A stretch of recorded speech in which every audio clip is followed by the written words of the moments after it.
ተይዞ ነበር፣ አምልጦ ነው። የአትሌት ገለቴ ቡርቃ ባለቤት አቶ ታደለ ገብረመድህንን አስመልክቶ የወጣው መረጃ ብዙዎችን አስደነገጠ። የአዲስ አበባ ፖሊስ ያጋለጠው እውነታ ምንድነው? መረጃው ዝርዝር አለው።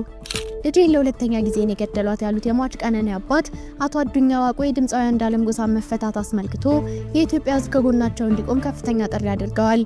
ዝርዝሩን ይዘናል። የልጄን ደም እንድታወጡልኝ የኢትዮጵያ ሕዝብ። በአዲስ አበባ በቀጣይ የሚፈርሰው ሰፈር ታወቀ። አካባቢው በፖሊስ ተከቦ ቦታው በቆርቆሮ ታጠረ። በሺዎች የሚቆጠሩ ሰዎችም የድረሱልኝ ጩኸታቸውን እያሰሙ ነው። የኢህአዴግን ዘመን ናፋቂ ሆኖ የታዩት ዶክተር ደሳለኝ ጫኔ ዜጋዬን ለሚያጠፋ ሰራዊት በጀት ሲበጀትለት በማጨብጨብ በጀቱን አላጸድቅም በማለት ከፍተኛ ሙግት የታየበት የምክር ቤት ፍጥጫ። ይህም የዝርዝር ዜናችን አንዱ አካል ነው። ከውጭ ዜና በካሊፎርኒያ ሎስ አንጀለስ ከተማ የሰዓት እላፊ አዋጅ ታወጀ። የዶናልድ ትራምፕ አስተዳደር ስደተኞችን ለመቆጣጠር በሚል የጀመረው ዘመቻ ተቃውሞውን የከፋ አድርጎታል። ለመቆጣጠርም አደገኛ ሆኗል። ሰላም ውድ ቤተሰቦች እንደምን አላችሁ? ይህ ዜና ላፍታ ነው። ሰብስክራይብ እና ላይክ በማድረግ ቪዲዮን ይጀምሩ እያልን ወደ ዝርዝር ዜናዎቹ እንለፍ።